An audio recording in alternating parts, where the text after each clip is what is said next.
A todos os trabalhadores e aos meus irmãos que são trabalhadores da Seara de Cristo também. Ora, meus irmãos, hoje vamos ver uma história muito bonita, que é uma história que nos fala sobre ressuscitando sonhos. Mas antes de nós começarmos, vamos dar um abraço àquela pessoa mais linda e perfumada que está do seu lado. Fala com ela: seja bem-vindo ao Lar do Inácio.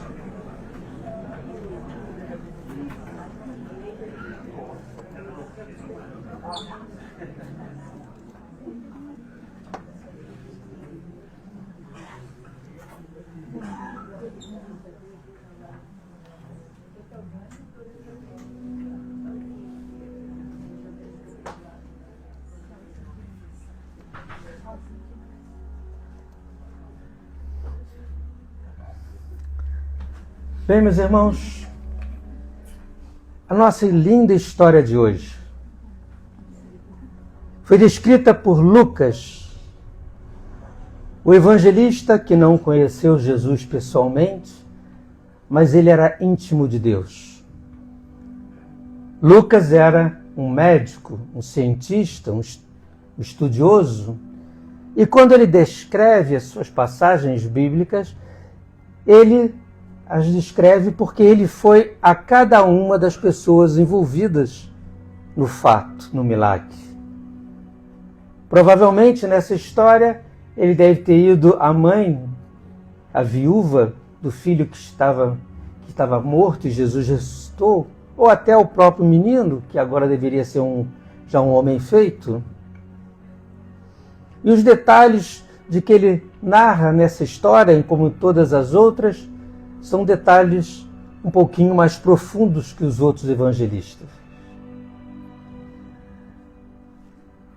E a história começa com um momento importante. Um momento em que Lucas começa a descrever de que Jesus, seus discípulos e aquela multidão que sempre o acompanhava, vinham celebrando a vida, cantando, depois de um longo dia de trabalho, pregação, cura, estavam todos felizes. E na outra ponta dessa história havia uma outra multidão, uma multidão de pessoas tristes, uma multidão de pessoas angustiadas, uma multidão que acompanhava uma mãe sofrida porque estava indo sepultar o seu único filho. E o texto bíblico nos fala de que aquela mulher era viúva e estava indo enterrar seu único filho. Então vamos virar para o contexto da história e da época para entendermos o teor da nossa mensagem. Naquele tempo, o homem era aquele que provia, que sustentava a casa. Ele era o responsável de manter a família em funcionamento, alimentar, cuidar. A mulher normalmente não trabalhava. Agora essa mulher que é chamada por Lucas apenas como viúva da cidade de Naim, essa mulher estava vivendo um drama, porque ela se viu de repente sem o homem da casa, seu marido, aquele que trabalhava para colocar o pão na mesa, o companheiro dos dias difíceis, aquele que ela abraçava com carinho, mas sentia a proteção. De uma hora para outra, aquela mulher se viu sem o marido. E como dói a perda de alguém que nós amamos. Como dói a perda de um marido, de um pai, de um avô, de uma avó, de uma mãe. É uma saudade que fica no nosso peito que carregamos para o resto da nossa vida? Resta-nos a lembrança. Quantos de nós aqui, no Lar Dom Inácio, nessa noite, não já sofremos pela perda de alguém que amamos? Não já choramos por alguém que amamos? Mas hoje tem muitas famílias que são viúvas de maridos vivos, porque eles já não dão carinho para a família, já não cuidam mais da família, porque muitas vezes se entregam a vícios, a bebidas que destroem todo um lar. Mas o texto sagrado ainda nos fala de que ela estava indo enterrar seu único filho, e essa é a pior dor que o ser humano pode sentir. A dor que é fora do contexto. Normalmente, os filhos é que enterram seus pais, seus avós, mas os pais enterrarem um filho, uma filha, é a pior de todas as dores. É aquela dor que rasga a alma e o coração. É aquela ferida que jamais irá curar. É a saudade que vai dominar o coração e a alma pelo resto da vida. A dor de perda de um filho era como aquela mulher que estava sentindo e ainda mais carregando sobre si, que agora ela se sentiria completamente só. Sonhos destruídos. O sonho de ver seu filho casando, as crianças correndo pela casa, os netinhos, a alegria da mesa grande, do jantar do sábado. Sonhos destruídos, projetos deteriorados. Quantas pessoas, meus irmãos, hoje que vieram aqui no lar, que estão com seus sonhos destruídos, seus projetos não vão para frente, nada anda, está tudo amarrado, tudo preso, uma tragédia às vezes se abate na sua família e desmorona todo o teu imaginário de que como poderia ser. Basta alguém ficar doente e o sonho se destrói. Basta a perda do chefe de família e aquela família jamais será a mesma. Basta a perda de um filho para a vida perder o brilho. Quantas pessoas hoje vieram aqui com os corações destruídos, angustiados pela perda de alguém que tanto amou, ou porque um relacionamento não foi para frente, porque perdeu a pessoa amada. Sonhos destruídos. Aquela mulher, como era costume da época, agora vinha na frente do cortejo fúnebre. Alguém vinha carregando o corpo, porque não tinha caixões, muito era carregado numa maca e o jovem envolto em panos. Normalmente vinham aquelas mulheres carpideiras que vinham chorando, e os flautistas da frente avisando que era um cortejo fúnebre, que saía pela entrada da cidade de Naim, que na verdade era um grande vilarejo, mas todo o cemitério ficava distante da cidade, não ficava dentro. O olhar triste daquela mãe de dar o último olhar pelo filho amado. Não viria mais aquele jovem sorridente. O carinho, o abraço da manhã, o beijo da boa noite. E ao voltar para casa não teria como se sustentar. Provavelmente iria viver de migalhas, de doações, ou iria mendigar na rua, porque as mulheres mal trabalhavam. Hoje muitas pessoas estão mendigando por amor, por um gesto de carinho e de atenção, por uma palavra de conforto. E aquela mulher vinha na frente, chorando compulsivamente.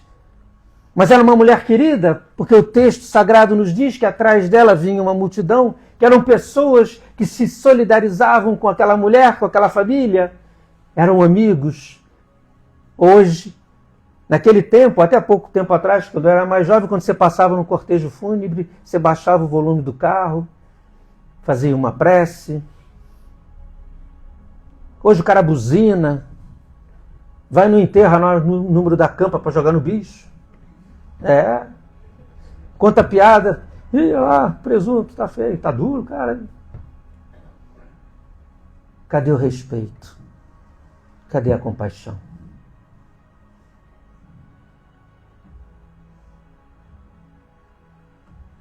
Mas do outro lado da cidade, estava se aproximando dali Jesus de Nazaré com a outra multidão, que carregava vida, que carregava esperança, que vinham cantando e vinham felizes. Porque traziam dentro de si a felicidade que só Jesus pode dar. E aí eu pergunto a vocês, a que multidão vocês pertencem essa noite? A que vem com Jesus de Nazaré, celebrando a vida? Ou a que vem da cidade de Naim, em choro e prantos e dor? Pergunta para o seu irmão, qual a multidão que você pertence essa noite? Pergunta a ele. E você que está em casa, qual a multidão que você pertence? Qual a multidão que você está caminhando hoje?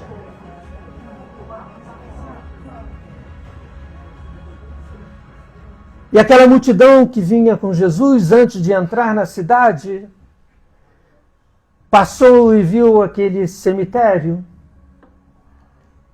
Jesus olhou e viu ali um coveiro que estava preparando, cavando a sepultura. Meus amados, por muitas vezes em nossa vida, também olhamos e vemos coveiros espirituais que se aproximam de nós, muitas vezes para trazer uma palavra de desânimo.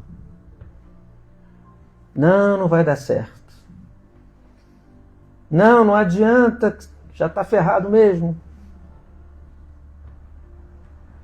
Ih, você está com essa doença? Putz, semana passada morreu um amigo meu com isso.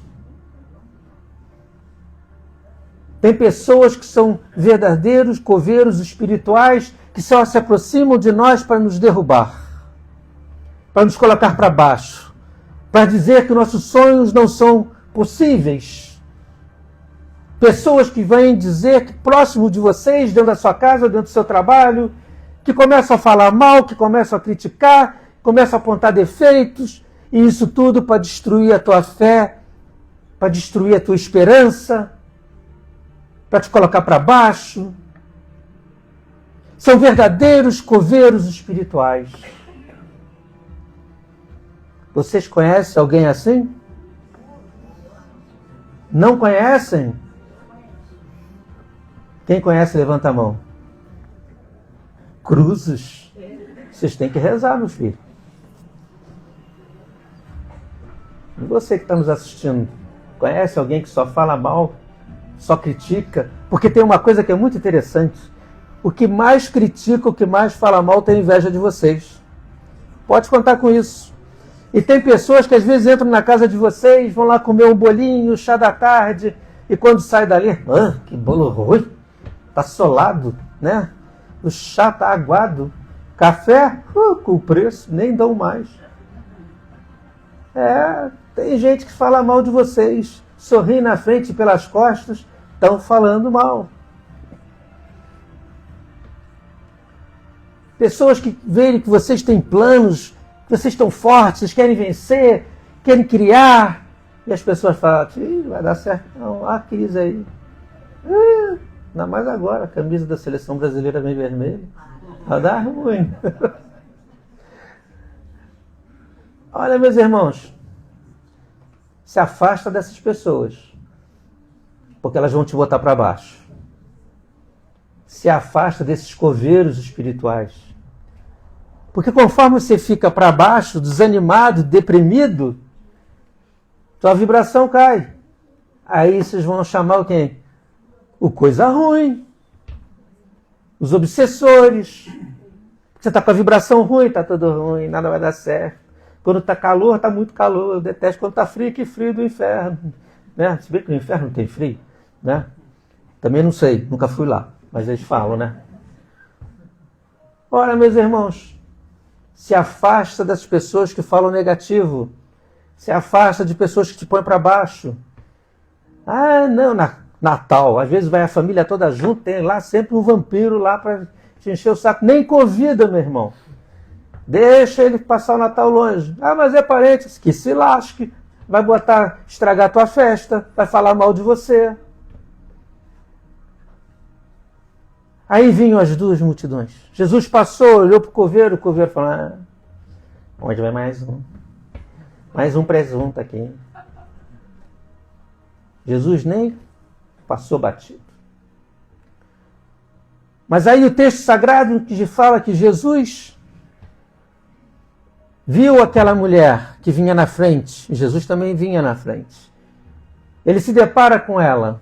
As duas multidões se encontram. E ele vai falar para a mulher, não chores. Aí vocês vão perguntar, imagina a situação, o filho está morto, a mulher é viúva, Jesus vai dizer para ela, não chores, a mulher não entendeu nada. Mas Jesus está dizendo para você hoje, que veio aqui com o coração aflito, angustiado, depressivo, Jesus está dizendo para você hoje, não chores, porque o nosso Salvador chegou. Nosso Salvador está aqui dentro. Nosso Salvador está aqui no lar essa noite e está dizendo para cada um de vocês que está com problema, que está triste, que está angustiado, que está com síndrome do pânico, que está com um problema sério para resolver.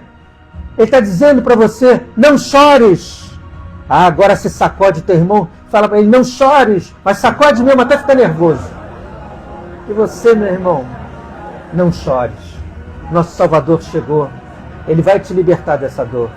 Não, sacode mesmo, até o irmão ficar nervoso aí. Né? Até sair as pulgas, sacode ele.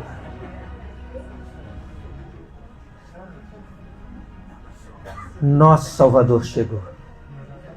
E ele está aqui presente nessa noite. E olha como é que Jesus era espetacular, hein? Jesus chegou para a mulher, falou para ela, não chores. Meus irmãos, no contexto da história, ninguém jamais iria interromper um cortejo fúnebre. Isso era inadmissível. Jesus parou o cortejo. Porque Jesus hoje também quer parar a sua dor, o seu sofrimento, a sua angústia. Ele quer parar o cortejo de tristeza que você está passando. Ele quer te dizer hoje, está parando essa dor que você está sentindo. Ele está parando esse sofrimento que está no teu coração. Ele está parando hoje com tudo que está impedindo a sua felicidade. Ele hoje está parando o cortejo fúnebre que está a sua vida para abrir os seus caminhos, para fazer você vencer a crise. Fala para o teu irmão, é hoje, meu irmão. Fala com ele. Sacode teu irmão. Ih, peraí. Os velhinhos aqui na frente ficou tudo nervoso falando para a mulher. É hoje, mulher. É hoje. Vai com calma. Né? Senão eu vou ter que botar azulzinho na água fluida. Aí não vai dar certo. Né? Já estavam os velhinhos tudo nervosos. É hoje, mulher, que vai ser hoje. Olha, meus irmãos. E Jesus faz outra coisa extraordinária. Ele interrompeu o cortejo fúnebre. Ele disse para a mulher, não chores. E isso Era inadmissível naquela época. Mas ele vai além. Jesus quebra todos os tabus. Ele chegou, tocou no corpo do jovem. Meu irmão, isso para vocês terem uma ideia, um judeu jamais iria tocar numa coisa morta, num corpo morto, num animal morto, porque ele se tornaria impuro. E ele vai lá e toca no garoto, no jovem. Olhando para os olhos daquela mulher, ele tendo compaixão daquela mulher, porque ele sabia do que ela estava passando, como Jesus hoje tem compaixão de você. Ele sabe essa dor secreta que você carrega aí no coração. Ele sabe essa mágoa que você tem, que você não consegue tirar ela do coração e está te fazendo infelicidade. Ele sabe essa dor que você sabe que tem potencial para vencer, que você acredita que vai vencer, que você vai superar isso tudo, mas você não consegue, parece estar amarrado, está preso, e que ninguém te valoriza. Ele sabe disso tudo. E ele vai dizer assim, jovem, tocando naquele jovem, diz, levanta-te. Ah, meu irmão, isso é tremendo.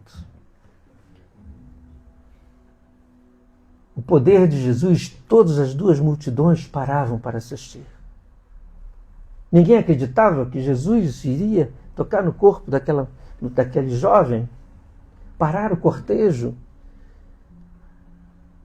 Aquele corpo que já estava frio, acinzentado, sem vida, o sangue já coagulado, de uma hora para outra, caiu sobre ele o suspiro da vida, o corpo se aqueceu, os olhos se tornaram a vida, a cor acinzentada foi tomando forma de uma cor de um jovem saudável. Porque é isso que Jesus quer fazer hoje com vocês. Ele quer trazer vocês de volta à vida. Ele quer ressuscitar os sonhos de cada um de vocês. Ele quer dizer para vocês que há saída sim.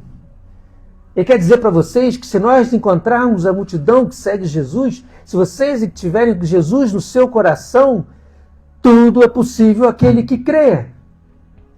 E eu pergunto a vocês, quem aqui acredita que tudo é possível aquele que crê? Levanta a mão e fala bem alto, eu acredito. Ah, tá xoxo? Não, peraí. Ninguém comeu salgadinho na cantina? Vamos lá. Fala, eu acredito. Eu acredito. Mais ou menos. Mas vamos lá. Ora, meus irmãos. E aquele jovem deu o suspiro da vida. Na mesma hora, ele se levantou. Alguém deve ter ido correndo tirar as faixas, porque era o costume da época. Ele estava todo envolto de faixas. E ele olha para a mãe e ainda chora. A mãe agora chorava de alegria e abraçava e dizia, mãe, agora os sonhos estavam ressuscitados. Agora a esperança vivia naquela casa.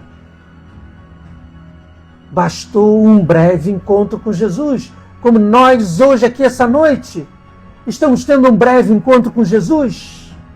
Por isso é muito importante, meus irmãos, que quando vocês entrarem na sala de tratamento, que vocês entrem com fé, acreditando de que o milagre é possível, de que Jesus está aqui conosco, dizendo para você, não chores. Se desliguem do mundo lá fora. Acreditem no potencial divino. Acreditem que Deus pode operar milagres na sua vida. E temos aqui tantos e tantos casos. Ao longo desses 30 anos, tivemos tantos e tantos casos maravilhosos que aconteceram e continuam acontecendo, é que a gente não vai divulgar isso.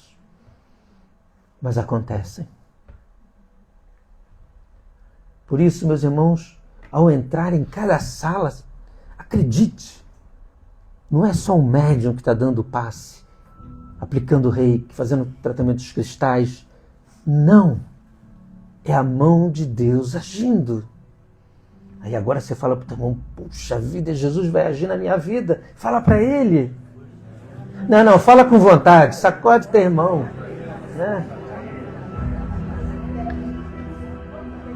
Que coisa maravilhosa.